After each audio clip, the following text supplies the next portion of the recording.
السلام علیکم ورحمۃ اللہ وبرکاتہ۔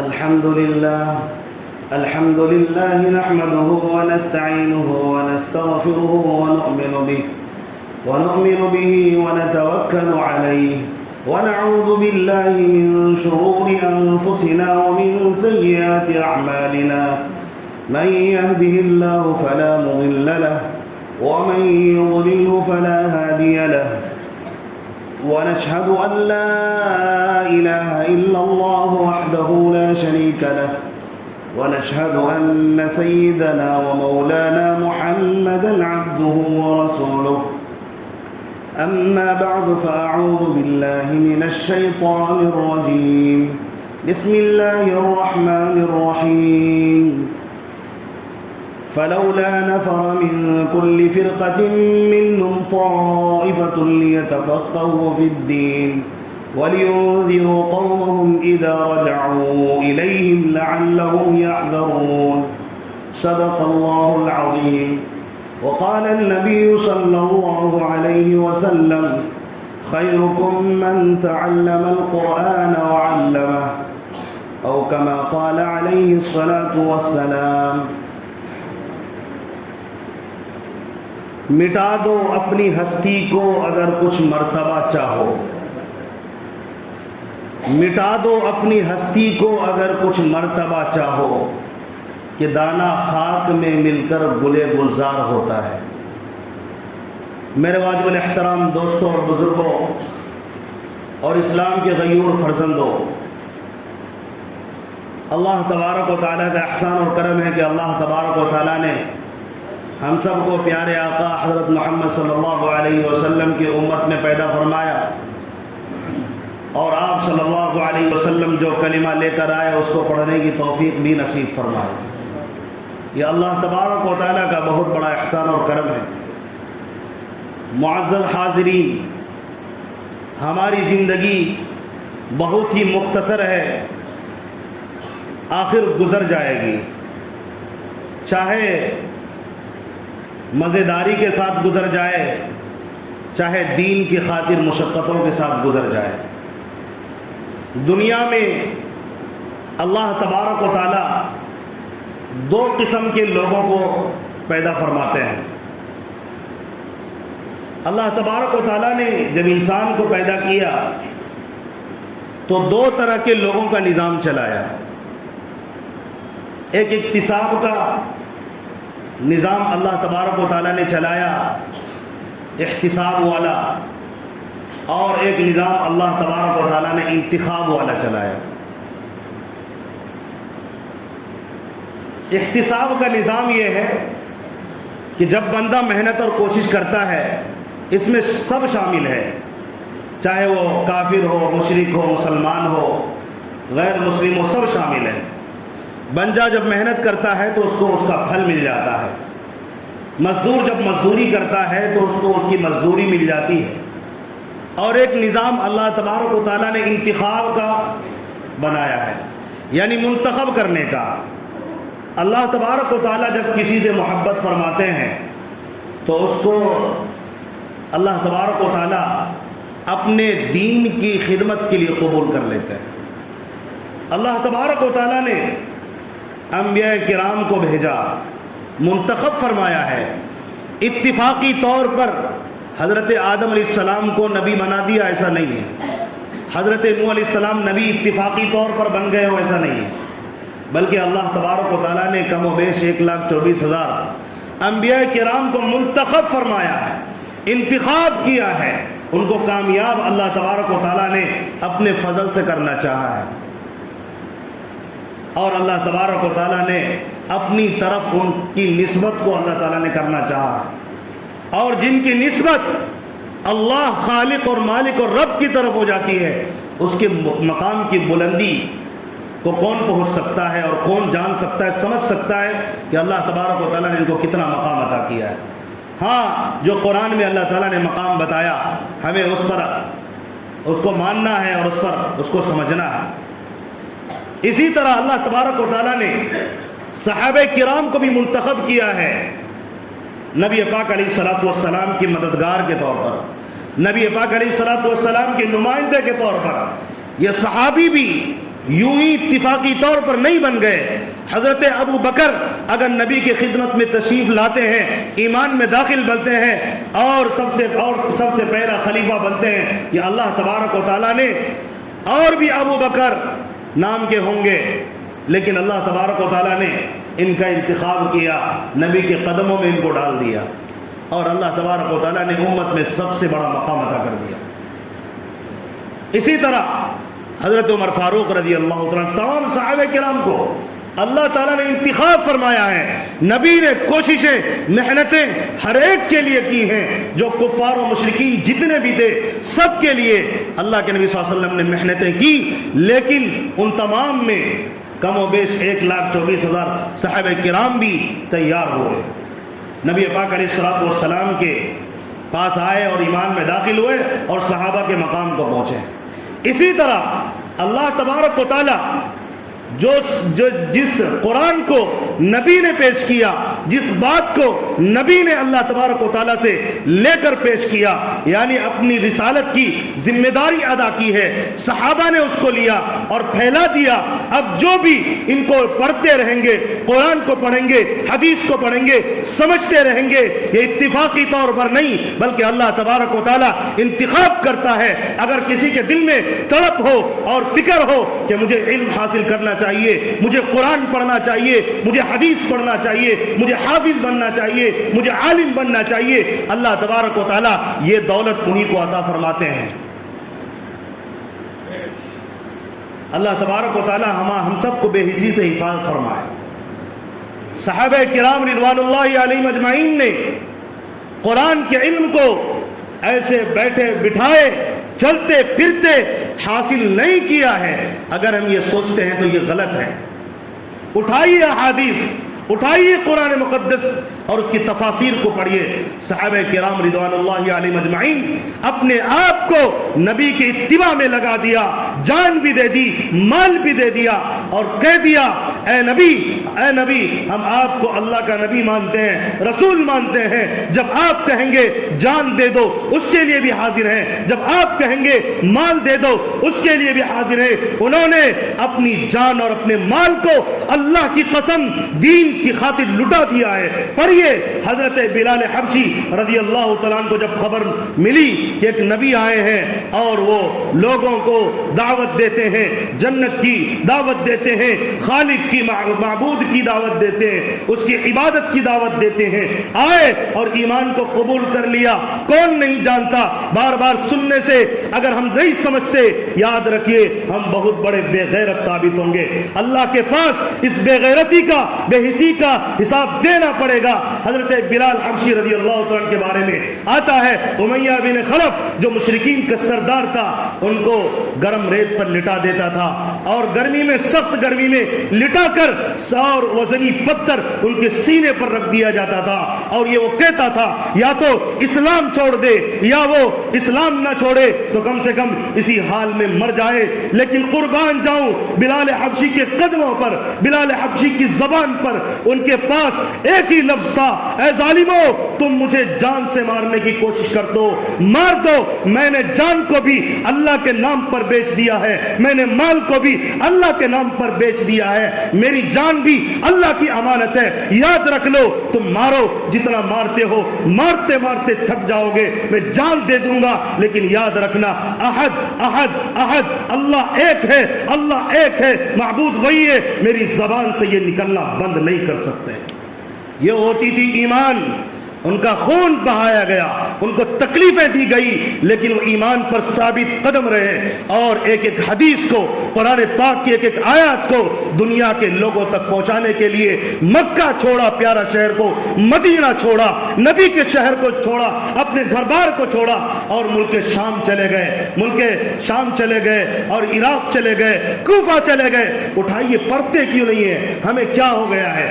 حضرت خباب بن الارض رضی اللہ عنہ کے بارے میں آتا ہے، ان کو سخت ریت پر لٹا دیا جاتا تھا اور اتنا گرم ہوتا تھا، کبھی کبھی ان کو آگ کے ذریعے سے گرم کیے ہوئے لوہے سے ان کو داغا جاتا تھا۔ حضرت خباب بن الارت رضی اللہ تعالیٰ یہ شروع میں اسلام لائے ہوئے تھے۔ ان کے بارے میں آتا ہے ایک مرتبہ جب ان کے کمر کے پاس سے کپڑا اٹھایا گیا، پتا چلا کہ یہاں پر گوشت اور پوست نہیں ہے، تو انہوں نے بتایا کہ میرے گوشت اور پوست سے جو چربی اور خون نکلتا تھا اس سے آگ میری بجھتی تھی جس پر یہ ظالمین مجھے لٹا دیا کرتے تھے۔ صحابہ کرام نے بڑی بڑی قربانیاں دی ہیں، ہم کیا کیا آپ کو بتائیں، ہم پڑھتے رہتے ہیں لیکن ہم سمجھنے کے لیے تیار نہیں۔ آئیے، یہ تو صحابیت کا دور تھا جنہوں نے اللہ اور اس کے رسول پر اپنے آپ کو فدا کر دیا تھا۔ کیا آپ نے نہیں سنا ان صحابہ کرام کے بارے میں جن کے پاس کھانے پینے کو کچھ نہیں ہوتا تھا؟ صفہ چبوترے پر نبی پاک علیہ الصلوۃ والسلام کے گھر کے قریب آ کر پڑے رہتے تھے کہ نبی بولے اس کو لکھ لیا جائے، نبی بولے اس کو نوٹ کر لیا جائے، نبی پر قرآن نازل ہو اس کو یاد کر لیا جائے، اور بھوکے پیاسے تڑپتے رہتے، کھانا ملتا کھا لیتے، نہ ملتا بھوک کی شدت کو برداشت کرتے، لیکن نبی کا در نہیں چھوڑتے تھے۔ حضرت عبداللہ ابن عباس رضی اللہ تعالیٰ اتنے بڑے مفسر بن گئے، قرآن کو یاد کر لیا اور پوری زندگی پھیلاتے رہے۔ صحابہ کرام میں قرآن پاک کے معانی اور مفاہیم کو سب سے زیادہ اگر کوئی سمجھنے والے تھے حضرت عبداللہ ابن عباس رضی اللہ تعالیٰ تھے۔ اللہ تبارک و تعالیٰ نے ان کو قرآن پاک کی فہم میں ایک الگ مہارت اللہ تبارک و تعالیٰ نے عطا کی تھی۔ سوچتے ہیں یوں ہی آ گیا ہے۔ حضرت عبداللہ ابن عباس کے بارے میں آتا ہے میرا حال یہ ہوتا تھا کہ میں ہر وقت اسی فکر میں لگا رہتا تھا کہ نبی کی حدیث کسی کے پاس ہو، میں اسے جا کر حاصل کر لوں۔ مجھے پتہ چلتا تھا، میں ہر حال میں اس صحابی کے دروازے پر جاتا، ان سے پوچھتا تھا اور اس حدیث کو یاد کر لیتا تھا۔ ایک مرتبہ کا واقعہ بلکہ کئی مرتبہ ایسا ہوتا کہ میں جاتا، اگر اس صحابی کا، اس علم والے کا، صاحب حدیث کا دروازہ کھلا ہوتا ان سے بات کر کے حدیث لے لیتا، اگر دروازہ کھلا نہیں ہوتا میں ان کے دروازے پر لیٹ جاتا تاکہ جب وہ باہر آئے تو ان کے پاس جو علم حدیث ہے میں اس کو لے لوں، اس کو حاصل کر لوں، نبی کے بات کو لے لوں، اور اسی حال پہ دروازے پر پڑا رہتا۔ اور دھوپ کی تیزی میں جب ہوا چلتی تھی، گرمی بھی شدید ہوتی تھی، ہوا چلتی تھی، گرد و غبار مجھ پہ پڑا کرتے تھے۔ اس مقدس جسم کے اوپر جو صحابہ والا جسم ہے اس کے اوپر گرد و غبار برداشت کیا، لیکن نبی کا ایک حدیث چھوڑنا برداشت نہیں کیا کہ مجھے یاد نہ ہو جائے۔ جہاں جہاں پتہ چلے گا وہاں پہنچ کر نبی پاک علیہ الصلوۃ والسلام کی حدیث کو یاد کروں گا۔ ایک اللہ والے گزرے ہیں اور بڑے محدث اور بڑے فقیہ گزرے ہیں، عبد الرحمن ابن قاسم رحمۃ اللہ علیہ۔ ان کے بارے میں آتا ہے محمد ابن قاسم رحمۃ اللہ علیہ جب گھر سے نکلے، بیوی کو کہہ کر نکلے تھے میں علم حاصل کرنے کے لیے جا رہا ہوں، جب میں واپس آؤں گا جتنا وقت لگ سکتا ہے، ہو سکتا ہے کہ میری واپسی میں کئی سال لگ جائے، اور اس حال میں تمہیں اختیار ہے، تم چاہو تو میری نکاح میں رہنا اور چاہو تو تم نکاح سے نکل جانا، میں تمہیں اختیار دیتا ہوں اور تم کسی اور سے شادی کر لینا۔ وہ نکل کر آئے اور امام مالک رحمت اللہ علیہ کے خدمت میں مدینے میں قیام پذیر ہو گئے، اور 17 سال تک حضرت امام مالک رحمت اللہ علیہ کے درس میں شریک رہے اور ان کے پاس آنا جانا کرتے رہتے تھے۔ ایک مرتبہ کا واقعہ ہے، حضرت امام مالک رحمت اللہ علیہ کے پاس آئے، دیکھا دروازہ بند ہے، دروازے پر لیٹ گئے اور سوچے کہ جب آئیں گے تو پھر انشاءاللہ بات کر لیں گے۔ رات کا موقع تھا، انتظار کے بعد لیٹ گئے ہیں، صبح اٹھتے ہیں، اٹھنے سے پہلے ان کی آنکھ نہیں کھلتی ہے، ایک باندی آ کر اٹھاتی ہے، اس سے پہلے امام مالک رحمۃ اللہ علیہ اپنے گھر سے اٹھتے ہیں، مسجد چلے جاتے ہیں، ایک باندی ان کو محمد بن قاسم کو آ کر اٹھاتے ہیں، اے غلام اٹھ جا، تیرے آقا مسجد چلے گئے، تیرے آقا تیرے جیسے غافل نہیں ہے، وہ مسجد جا چکے اور تو سو رہا ہے۔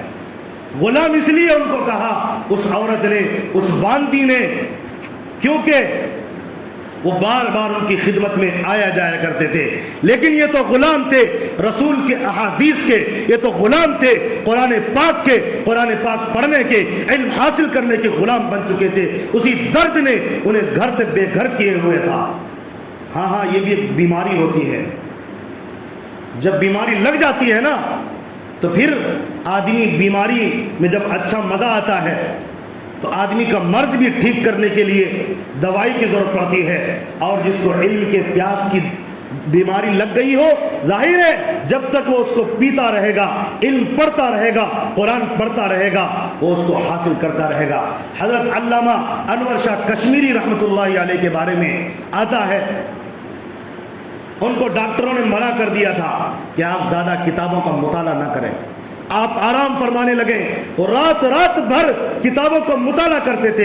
ایک مرتبہ بڑے بڑے علماء جو ان کے پاس پڑھتے تھے، شاگردان تھے یا اساتذہ تھے، وہ آ گئے اور کہا، حضرت اپنی طبیعت کا خیال کریے، آپ اپنی طبیعت کا خیال کریے، ڈاکٹروں نے آپ کو منع کیا ہے۔ کہا ہے تم نہیں جانتے، یہ بھی ایک بیماری یہ بھی ایک بیماری ہے، اللہ کرے تمہیں بھی یہ بیماری لگ جائے تو تم بھی مطالعے میں لگ جاؤ گے، تمہیں اپنی جسمانی بیماری کی پرواہ نہیں رہے گی۔ محمد ابن قاسم کے بارے میں جو میں نے واقعہ سنایا، عبد الرحمن ابن قاسم کے بارے میں، ان کے بارے میں یہ آتا ہے، ایک مرتبہ وہ بیٹھے ہوئے تھے تو اچانک ایک شاگرد، ایک نقاب پوش وہاں ایک نوجوان حاضر ہوتا ہے، آنے کے بعد پوچھتے ہیں امام مالک رحمۃ اللہ علیہ سے، درس لگا ہوا ہوتا ہے کہ آپ کے پاس عبد الرحمن ابن قاسم اگر کوئی ہے تو مجھے ان کا پتہ دیں۔ سارے طلبہ اور اساتذہ یعنی مالک رحمۃ اللہ علیہ وغیرہ ان کی طرف اشارہ کرتے ہیں کہ وہ ہیں، یہ جاتے ہیں ان کے پیشانی کو بوسہ دیتے ہیں۔ عبد الرحمن ابن قاسم رحمۃ اللہ علیہ فرماتے ہیں، میں نے ان کے اندر ایک خوشبو محسوس کی، میں نے سمجھ لیا کہ ہاں ہو سکتا ہے کہ یہ میرا بیٹا ہو۔ جب میں اپنی بیوی کو یہ کہہ کر آ رہا تھا علم کو حاصل کرنے کے لیے، اس وقت میری بیوی حمل سے تھی اور یہ بچہ ماں کے پیٹ میں تھا۔ جب چہرہ کھولا، 17 سال کے بعد آج ملاقات ہوتی ہے، 17 سال گزر گئے تھے، نہیں گئے تھے، پہچان لیا کہ ہاں یہی میرا بچہ ہے۔ علم کی خاطر یہ کیا میں بتاؤں آپ کو، کتنی قربانیاں دی ہیں علماء کرام نے، بزرگان دین نے۔ ایک اللہ والے کے بارے میں آتا ہے، 20 سال کی عمر میں نکلے تھے، 45 سال تک پوری دنیا کا سفر کرتے تھے، جہاں کوئی عالم کا پتہ چلتا، جہاں کوئی محدث کا پتہ چلتا، جہاں کوئی مفسر کا پتہ چلتا، علم کو حاصل کرتے۔ 45 سال کے بعد یعنی 65 سال کی عمر میں گھر آئے، جب جا رہے تھے داڑھی کا ایک بال نہیں تھا، جب واپس لوٹے ہیں داڑھی پوری سفید ہو چکی تھی۔ ایک اللہ والے کے بارے میں آتا ہے، مسلسل علم کے لیے سفر کرنے کی وجہ سے کئی مرتبہ کہتے ہیں مجھے خون کا پیشاب ہو گیا۔ سفر کی مشقت، گرمی کی شدت کی وجہ سے کڈنی پر جب اثر پڑتا ہے تو خون بھی آ جاتا ہے اس کے ساتھ، تو کہتے اتنی مشقت اور محنت وہ کیا کرتے تھے۔ میرے بزرگوں اور دوستوں، ہم کب جاگیں گے؟ کیا ہم اپنے اللہ تبارک و تعالیٰ سے یہ کہہ رہے ہیں زبان حال سے، اے اللہ تیرے نبی نے تکلیفیں برداشت کی، تیرے نبی کو تکالیف دی گئی، تیرے نبی پاک علیہ الصلوۃ والسلام کو ستایا گیا، صحابہ کو ستایا گیا، لیکن ہم تو دکان کے غلام ہیں، ہم تو دنیا کے لالچی کتے بن چکے ہیں۔ اے اللہ ہمیں دنیا کے ہمیں دنیا کے حرص اور لالچ نے مار دیا ہے، ہم تو دنیا کے ہو گئے، ہم تو بیوی بچے کے ہو چکے ہیں، ہمیں اسی درد نے تڑپایا ہے، لہٰذا مجھے تیرے نبی کے درد کا بھی خیال نہیں. تیرے صحابہ نے خون بھلے بھلایا شہید ہو گئے. حضرت عثمان کو شہید کیا گیا, حضرت عمر فاروق کو مسلح پر شہید کیا گیا, حضرت علی کو مسجد جاتے ہوئے شہید کیا گیا. ہمیں یہ سب سنتے ہیں, جانتے ہیں, لیکن اے اللہ میں بیوی کا غلام ہوں, اے اللہ میں بچوں کا غلام بن چکا ہوں, اے اللہ مجھے چھوڑ دے, مجھے فرصت نہیں ہے بیوی بچوں کے مشغولیات سے, مصروفیات سے, مجھے چھوڑ دے, مجھے ہوٹل بازی سے, مجھے عیاشی سے فرصت نہیں ہے, موبائل میں وقت گزاری سے فرصت نہیں ہے, مجھے انگریز کتوں کی فلمیں دیکھنے سے فرصت نہیں ہے. میں کہاں تیرے نبی کو پڑھوں, میں کہاں تیرے صحابہ کو پڑھوں, میں کہاں تیرے اولیاء کو, میں کہاں تیرے بزرگان دین کو پڑھوں. میں تو بے حس ہو چکا ہوں, میں بے غیرت ہو چکا ہوں. میں کیا تیرے مسجد کو میں دیکھوں, میں تیرے قرآن کو کیا پڑھوں. میرا تو یہ حال ہے, میں نکما بن چکا ہوں, میں بے حس ہو چکا ہوں. طاقت ہوتے ہوئے دنیا کے لیے جانور کی طرح کھٹ کھٹ کر جان دے دوں گا, لیکن نبی کے درد و خون کا ہمیں درد نہیں, نبی اور نبی کے صحابہ کے خون کا ہمیں درد نہیں. ہمارے دلوں پر دنیا کے اثرات, دنیا کے لالچ کا پردہ پڑ گیا ہے, گرد و غبار پڑ گیا ہے. لہٰذا ہم تو نکمے ہو چکے ہیں. زبان حال سے یہی نہیں کہتے تو اور کیا کہتے. زبان حال سے یہ کہتے ہیں اے اللہ میں سویا ہوا نہیں ہوں, میں مر چکا ہوں. تیرے علماء, تیرے خطبہ مسجد میں بلا بلا کر ہمیں جمعوں کو سمجھاتے رہے, بتاتے رہے. نبی نے قرآن اس طرح پہنچایا, صحابہ نے قرآن اس طرح پہنچایا, لیکن میں نکما آتا رہا, سنتا رہا. اگر سوتا تو جاگ جاتا, لیکن حالت یہ ہو گئی زندہ رہتے ہوئے بھی ہمارے دل مر چکے ہیں, ہمارے دل مر چکے ہیں. ہماری زندگی کتوں اور سوروں سے بدتر بن چکی ہے. جس طرح ایک کتا اور سور کو 1000 مرتبہ اچھی بات سمجھاؤ وہ نہیں مانتا. سور کو تو گوہی پیارا ہوتا ہے, کتے کو تو اس کو کوئی بھی ہڈی دے دو مردار کی اس کو چاٹنے کے لیے تیار ہوتے ہیں. وہی حالت ہماری ہو چکی.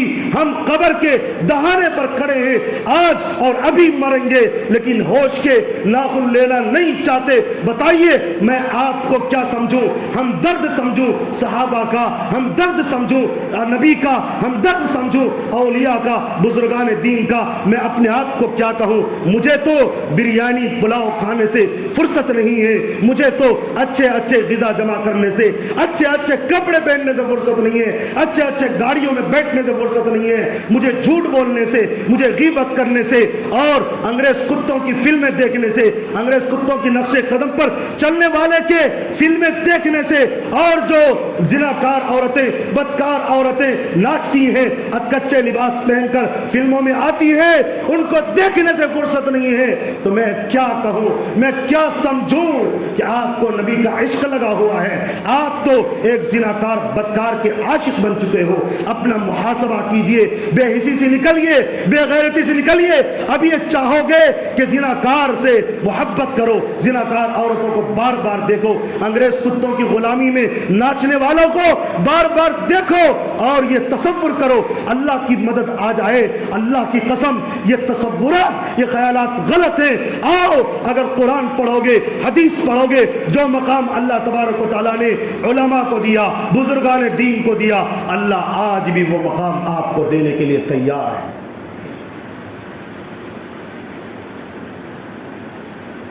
چار رکعت 2 رکعت نماز پڑھ کے جمعے کے بعد سوچتے ہیں ہم نے مسجد پر احسان کر دیا, ہم نے اللہ پر احسان کر دیا.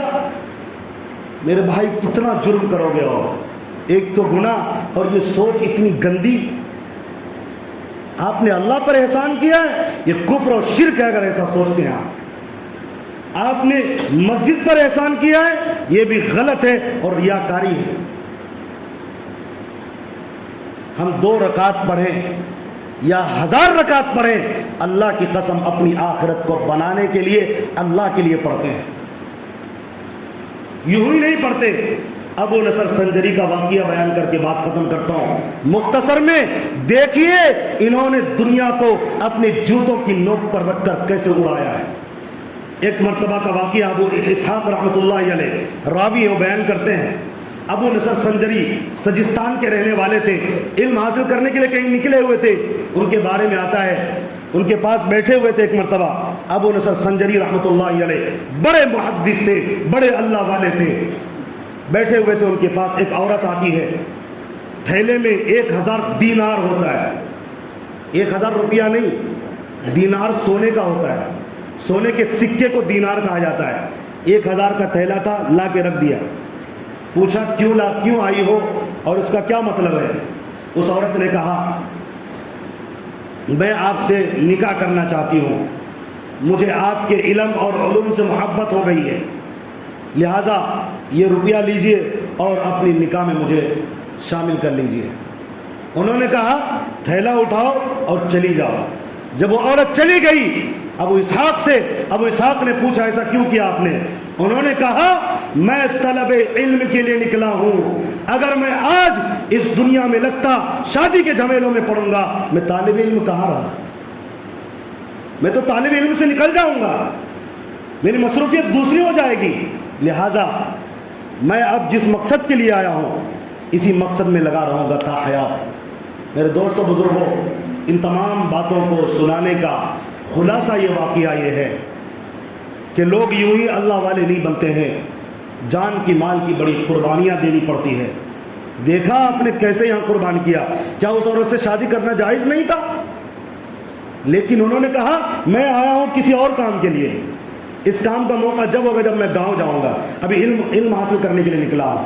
اس لیے میرے دوستوں بزرگوں، اب ہمارے لیے ایک ہی راستہ ہے، اگر ہم عاشق نبی ہیں، اگر صحابہ کو مانتے ہیں، ان کے خون کا ذرہ برابر بھی درد ہے، انہوں نے قرآن پہنچانے کے لیے محنتیں کی، ٹوپی اور ہمارا لباس آج ہمیں چمکاتا ہے، ان کے قربانیوں کا نتیجہ ہے۔ اگر ذرہ بھی احساس ہے تو صرف نماز پڑھنے سے اور اسی طریقے سے تھوڑا بہت قرآن پڑھ لینے سے کام نہیں چلے گا۔ قرآن پاک کو پڑھیے اور اپنی نسلوں کو پڑھانے کی فکر کریے، ورنہ آپ سوچو گے میں عاشق نبی ہوں اور صحابہ کے عاشقین میں ہوں، یہ صرف سوچ ہو سکتی ہے، اللہ کے یہاں اس خیال اور سوچ کی اللہ کی قسم کوئی قدر و قیمت نہیں ہے۔ آپ ایک طرف عاشق کہتے ہو اور ایک طرف کتے انگریزوں کے پیچھے موبائل دیکھ دیکھ کر ادھر مرے جا رہے ہیں، دنیا کے پیچھے بھاگے جا رہے ہیں۔ اللہ تبارک و تعالی ہم تمام کو کہنے سننے سے زیادہ عمل کی توفیق عطا فرما دے۔ اللہ تعالی ہماری بے حسی ختم فرمائے، اللہ بے غیرتی کو دور فرمائے، اللہ غیرت مند بنا دے، اللہ عاشق نبی بنا دے، اللہ عاشقین صحابہ بنا دے۔ آمین وآخر دعوانا الحمدللہ۔